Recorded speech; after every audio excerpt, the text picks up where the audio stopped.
Okay, so hi everyone, this is Jasmine Kaur and this is going to be my first video on YouTube. So basically, let me introduce myself. I am Jasmine and I have been a NEET aspirant for the past one whole year. मैंने भी अपना NEET का जो exam है इस year ही दिया है 2025 में and I was a topper for 1 year. मैंने 12th के बोर्ड्स के बाद अपनी नीट की प्रिपरेशन स्टार्ट करी थी, that is from the online platform. मैंने कोई ऑफलाइन कोचिंग ज्वाइन नहीं करी, सारी की सारी तैयारी मैंने ऑनलाइन करी है एंड ये बात स्टार्ट होती है in the mid of June. मैंने जून में आके फाइनल डिसीजन लिया था कि हाँ मुझे नीट ही करना है, तो मैंने फर्स्ट अपना ड्रॉप लिया नीट करने का। Easy see when you decide, वही बड़ी बात है कि हाँ आप ड्रॉप लेने वाले हो, बट उस टाइम पर नहीं पता होता कि जर्नी इतनी टफ हो जाएगी। टफ इतनी भी टफ नहीं होती है कि हैंडल ना कर पाए, बट हाँ हैंडल करने के लिए एक अलग ही कॉन्फिडेंस चाहिए। तो ओके, सो प्रिपरेशन स्टार्ट होती है जून में। जून जुलाई अगस्त ये 3 महीने बहुत ही स्मूथली रन करते हैं एंड इसमें जो स्टार्टिंग के जो मेरे टेस्ट होते हैं उनमें मेरा जो स्कोर होता है बहुत ही लो स्कोर होता है, टू बी वेरी ऑनेस्ट। कोई हाई स्कोर मैं नहीं करती हूँ 3 महीनों में। बीइंग अ मेडिकल स्टूडेंट मेरी फिज़िक्स शुरू से ही वीक रही है एंड ये कोई शेम की बात नहीं है। फिज़िक्स होती है, किसी का कोई सब्जेक्ट वीक होता है, किसी का कोई सब्जेक्ट वीक होता है, तो आई डोंट थिंक सो कि आप कंपैरिजन करने बैठोगे यहाँ पे। फिज़िक्स वीक थी मेरी डेफिनेटली, और जो एस्पिरेंट्स देख भी रहे होंगे शायद उनकी भी फिज़िक्स वीक होगी, बट मेन तो ये था कि बस डरना नहीं है फिज़िक्स से डरो नहीं, अपने आप हो जाएगा। चलो यही सोच के just moved on kept trying and going on. तो बात आती है फिर उसके बाद सितंबर में सिलेबस का प्रेशर इतना हाई हो गया कि बैकलॉग अपनी जगह, ठीक है, टेस्ट अपनी जगह छूट रहे हैं, बैकलॉग छूट रहा है, मतलब हाथ से निकल रहा है लेक्चर। तो जैसे तैसे करके आवर्स बढ़ाए, स्टडी आवर्स बढ़ाए, बैकलॉग तक कवर करा। फिर इतने में तो एंड में आते आते इनकी सीरीज़ ही लॉन्च हो जाती है, जो क्रैश कोर्स की जो 3 महीने में सिलेबस कवर कराते हैं, स्टार्टिंग से दोबारा सारा सिलेबस ये कवर कराते हैं। तो हम बैकलॉग उससे भी काफ़ी मैंने हद तक कवर भी करा, ठीक है। दिसंबर के टाइम में आके सिलेबस एकदम हाई, ठीक है। बैकलॉग भी था मेरा, अनडाउटेडली बैकलॉग हो जाता है, जो कि सब कहते हैं कि नहीं होना चाहिए, बट थोड़ा बहुत सबका होता है and it's like that how you cover, उसको पहले ही देख लेना, ठीक है। सो उसके बाद सितंबर अक्टूबर, ठीक है, टेस्ट में दे रही थी, एवरेज स्कोर मेरा चल रहा था अराउंड 500 कुछ आ रहे थे मार्क्स, ठीक है। फिजिक्स तो वीक ही थी, फिजिक्स करके थोड़ा स्कोर डाउन ही रहता था, बाकी bio was actually really good. Chemistry then physics जो ऑर्डर रहता है वही था, ठीक है, जो बाकी एस्पिरेंट्स का रहता है। क्या चालू हो गया था उम्मीद सीरीज़ पर, अचानक सीरीज एंड टीचर्स वो वेरी गुड। और फिजिक्स वाला आई मस्ट से बहुत ही अच्छे टीचर्स हैं। मनीष सर उस टाइम पढ़ा रहे थे एंड ही इज़ अमेजिंग। तो उनसे कोचिंग स्टार्ट करी कि हाँ आराम से थोड़ा बहुत जो जो मेन कंसेप्ट करने हैं, सारा तो नहीं करना है, खिचड़ी नहीं पकानी है, जो जो मेन कंसेप्ट करने हैं वो हम कवर करेंगे। मैंने वही कवर करे और मेरे हो गए, आराम से हो गए। So around then I joined my test series, क्योंकि मेरे कुछ टेस्ट छूट चुके थे, तो मैंने टेस्ट सीरीज़ भी ज्वाइन करी थी। ऑफलाइन टेस्ट सीरीज़ मैंने ज्वाइन करी स्पेशली ताकि मेरा स्कोर अच्छा आ जाए और मेरी प्रिपरेशन अच्छी हो जाए। एंड टेस्ट देती थी मैं, रिवीजन हो गई मेरी अच्छे से। उन टेस्ट ने मेरी रिवीजन को बूस्ट करा। बेसिकली मेरा जो सिलेबस रहता था उसको छोड़ो, बट रिवीजन बहुत अच्छा हो गया। बायो केमिस्ट्री का, फिजिक्स का जितना जितना आता था उसका रिवीजन अच्छे से हो गया। अब बात आती है एट द एंड कि एग्ज़ाम उस सेंटर तक पहुँचे बहुत ही मुश्किल से, एंड येस एग्ज़ाम वेंट, और टाइम आता है अब एग्ज़ाम का। चलो एग्ज़ाम स्टार्ट होता है, पेपर आता है सामने। So basically being NEET aspirant, आप क्या करते हो, फटाफट से देखते हो बायो केमिस्ट्री फिजिक्स, ये ऑर्डर रहता है, ठीक है। बायो स्टार्ट करी, फिजिक्स का तो मैंने रीड ही नहीं करा, मैंने कुछ भी रीड नहीं करा, मैंने सिर्फ बायो रीड करी सबसे पहले। बायो ओपन करा, देखा, हाँ हाँ हाँ, वेरी नाइस, सब आता ईजी है, it's good, confidence on top, ठीक है। तो बायो करते करते करते करते इतना टाइम निकल गया, अराउंड 1 आवर और मोर देन 1 आवर। मतलब मेरे को नहीं पता कि कौन सी स्ट्रैटेजीज लोग लगा रहे हैं, मेरे को किसी का नहीं पता।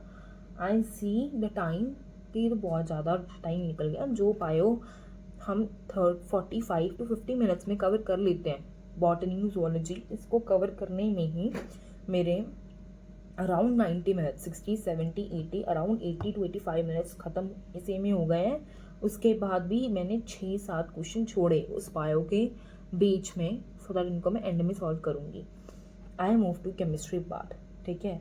1.5 घंटा निकल चुका है, केमिस्ट्री में मैं आ गई हूँ। I have only 50% of the time left. मैं केमिस्ट्री में आ चुकी हूँ, केमिस्ट्री में सॉल्व कर रही हूँ। इट्स नाइस, ठीक ठाक थी। एवरेज केमिस्ट्री में बोलूँगी, ठीक है, मेरे लिए। I don't know of any other. So हुआ जैसे तैसे, थोड़ा बहुत मैंने छोड़ा क्वेश्चन, बिकॉज लास्ट जब रिपीटेशन करते हैं तब आप बाकी क्वेश्चन बाकी सॉल्व करते हो। तो केमिस्ट्री का हो गया। Then I move to physics. और उस टाइम पे आप देखो, जब 2 घंटे निकल चुके हैं केमिस्ट्री को, I gave 40 minutes to chemistry, I guess, yes. I don't know if it's good, I don't know if it's bad, but मैंने इतना तो दिया। तो 2 आवर्स समथिंग कुछ मिनट्स निकल चुके हैं, मैंने फिज़िक्स चालू करी। 40 मिनट बचे थे पेपर ख़त्म होने में, मैंने फिज़िक्स को ओपन ही करा है अभी।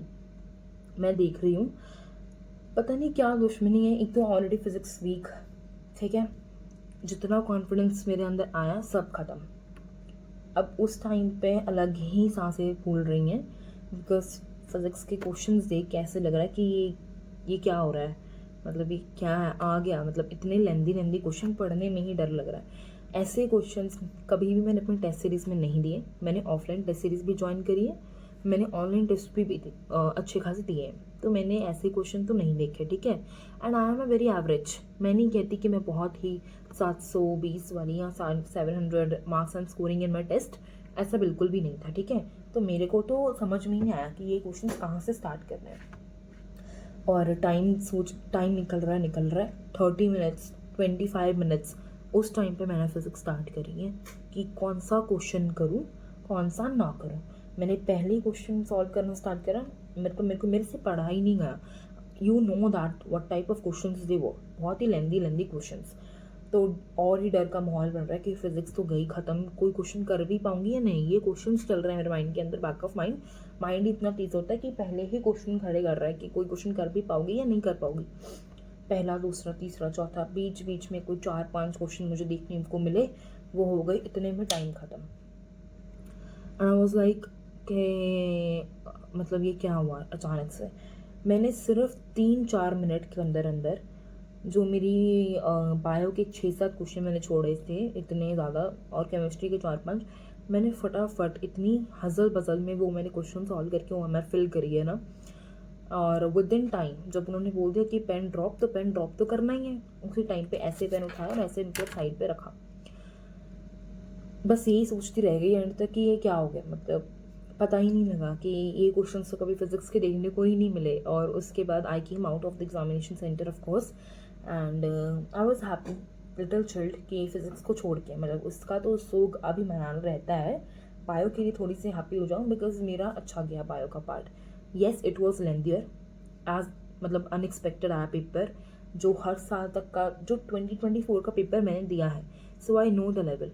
इट वॉज़ वेरी ईजी, मतलब बहुत ही आसानी से मैंने वो पेपर सॉल्व किया था, बायो का, केमिस्ट्री का। फिज़िक्स का तो उस टाइम पे भी इतनी तैयारी नहीं थी, तो नहीं करा। इतनी लेंदी बायो, सीरियसली फिज़िक्स का तो भूल ही जाओ कि होगी सॉल्व। मतलब ऐसे था कि पढ़ा है या नहीं, मतलब ऐसे लग रहा था कि I am an initial one, I am a beginner for physics right now. Examination centre में लग रहा था कि मैं बिगनर हूँ उस एग्ज़ाम के लिए, ठीक है। तो ये सिनारियो था। चलो, सेंटर भी हो गया, एग्ज़ाम हो गया, अब इस पेपर के लिए। एंड अगर ऐसे रिजल्ट्स देखने को मिलते हैं तो डिफ़िकल्ट तो लगता है, but this is only life ना, अप एंड डाउन तो चलते रहते हैं। अगर ऐसा नहीं होगा तो आई डोंट थिंक सो कि हमारा हर सिचुएशन में खुद को ही हैंडल करना पड़ता है। This is what I have learned through this. तो ये जो जर्नी है इसने मुझे लेसन बहुत बड़े सिखाए हैं, अच्छे सिखाए हैं, and I am very proud of that. And I request to all the aspirants, तो जो भी आप इस वीडियो को देख रहे हैं, I hope you like the video and please keep going, keep moving on. And so basically this was whole NEET का मेरा एक्सपीरियंस रहा, जो भी एग्ज़ाम वाले दिन तक। और जो भी प्रॉब्लम्स मेरे को फेस करने को मिली हैं इस नीट की जर्नी में, जो प्रॉज जो कॉन्स थे सारे के सारे, this will I am going to be discussing in the next video, because otherwise ये बहुत लंबी हो जाएगी। एंड ऑलरेडी मैंने इसमें बहुत कुछ बोल दिया है, and if I have said something out of the books, तो please I am very sorry for that. तो I think now at this point I am very relaxed, very fine. मेरा जो पास्ट जो भी था नीट का, वो सब ख़त्म हो रहा है धीरे धीरे। जो भी ट्रॉमा जर्नी देती है, ट्रॉमा ऐसी बात तो नहीं है, ये मैंने भी फील किया है, ये धीरे धीरे ख़त्म हो रहा है। It's going out from my life also, from my mind also.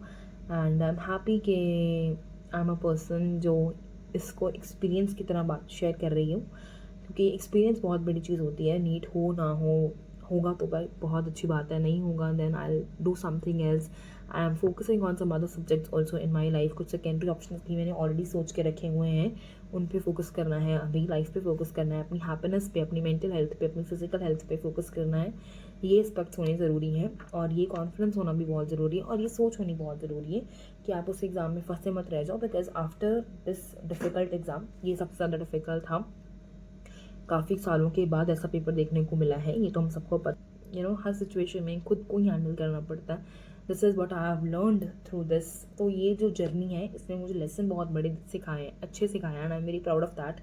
And I request to all the aspirants, तो जो भी आप इस वीडियो को देख रहे हैं, I hope you like the video and please keep going, keep moving on, and कोई और हो ना हो, खुद के साथ प्लीज़ खड़े रहें and make sure you like the video, you subscribe the channel and comment down your problems, because next video मेरी इसी पे आएगी